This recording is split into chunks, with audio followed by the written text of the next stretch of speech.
सभी को जय मसीह की। आइए हम लोग वचन में जाने से पहले हम लोग प्रार्थना करेंगे।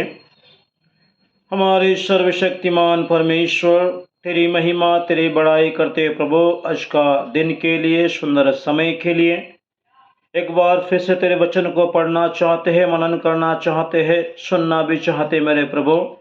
पवित्र आत्मा परमेश्वर हमसे बोल और बातचीत कर, ऐसे हम आपसे प्रार्थना करते हैं। आपके वचनों के गुण बातों को, रहस्य बातों को परमेश्वर हमारे सामने प्रकट करने के लिए परमेश्वर हम आपसे प्रार्थना करते हैं। धन्यवाद देना चाहते पिता। प्रार्थना यीशु मसीह के नाम से, आमीन। परमेश्वर के वचन में आज हम लोग देखेंगे कि परमेश्वर ने अपने आप को मानव जाति पर प्रकट किया। वचन में लिखा है यूहन्ना 1:18 में, परमेश्वर को कभी भी किसी ने नहीं देखा, एकलौता पुत्र जो पिता की गोद में है उसी ने उसे प्रकट किया।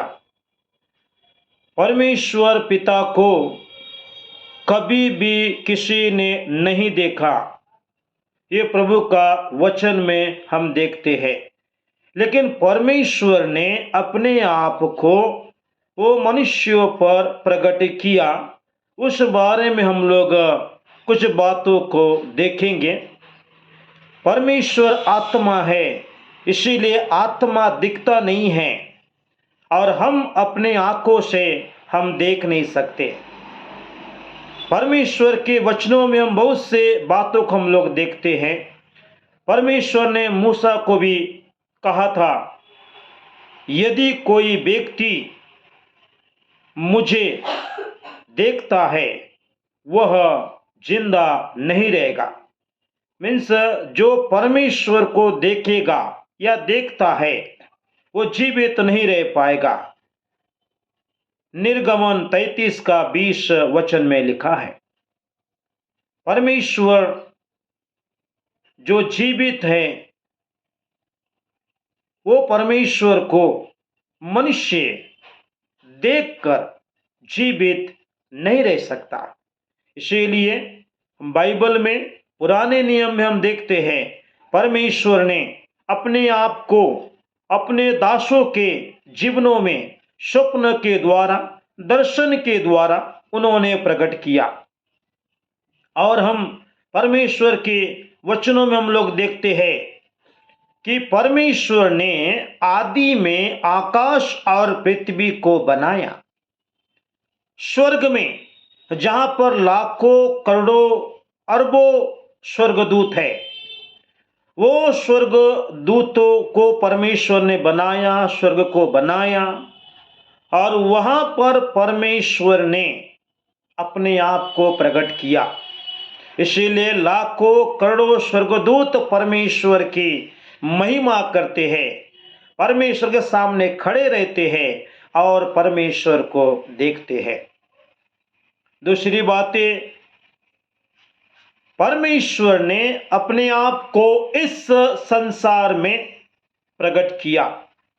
जैसे मैंने बताया कि बाइबल में पुराने नियम में परमेश्वर ने अपने दासों के जीवनों में स्वप्न के द्वारा, दर्शन के द्वारा परमेश्वर ने उनसे बातें किया, उनके सामने अपने आप को प्रकट किया। लेकिन वास्तव में अगर देखा जाए तो परमेश्वर को ऐसी प्रगटीकरण में या आमने सामने में जैसे मूसा बातें करते थे वैसे मनुष्य देख नहीं सकता। इस संसार में परमेश्वर ने अपने आप को प्रकट किया। बहुत से चीजें हैं जो परमेश्वर की इबादत करते हैं, परमेश्वर की महिमा करते हैं। चाहे सृष्टि हो, पेड़ पौधे हो, जीव जंतु जानवर हो, यहां तक मनुष्य भी वो परमेश्वर की महिमा करते हैं, क्योंकि परमेश्वर ने इस संसार में अपने आप को प्रकट किया है। और तीसरी बात यह है कि परमेश्वर ने अपने आप को अपने पुत्र प्रभु यीशु मसीह के द्वारा इस संसार में प्रकट किया कि यीशु मसीह को हम देखें, यीशु मसीह को हम लोग जाने, यीशु मसीह को हम लोग माने और यीशु मसीह के द्वारा हम पिता को देख सकते हैं। प्रभु ने कहा, जिसने मुझे देखा उसने पिता को देखा। तो परमेश्वर पिता ने यीशु मसीह के द्वारा अपने आप को इस संसार में प्रकट किया और हालेलुया, हम परमेश्वर को चौथी बात कि पवित्र आत्मा के द्वारा चर्च में परमेश्वर अपने आप को प्रकट करते हैं। तो परमेश्वर पिता, इन जो कुछ बातों को मैंने आप लोगों के सामने बताया कि परमेश्वर ने अपने आप को प्रकट किया, स्वर्ग में अपने आप को प्रकट किया, संसार में अपने आप को प्रकट किया, यीशु मसीह बन करके अपने आप को प्रकट किया और कलीसिया में पवित्र आत्मा के द्वारा परमेश्वर अपने आप को प्रकट किया। यह है परमेश्वर का प्रकटीकरण जो हम देखते हैं, ताकि परमेश्वर की महिमा बहुत ऐसे होने पाए।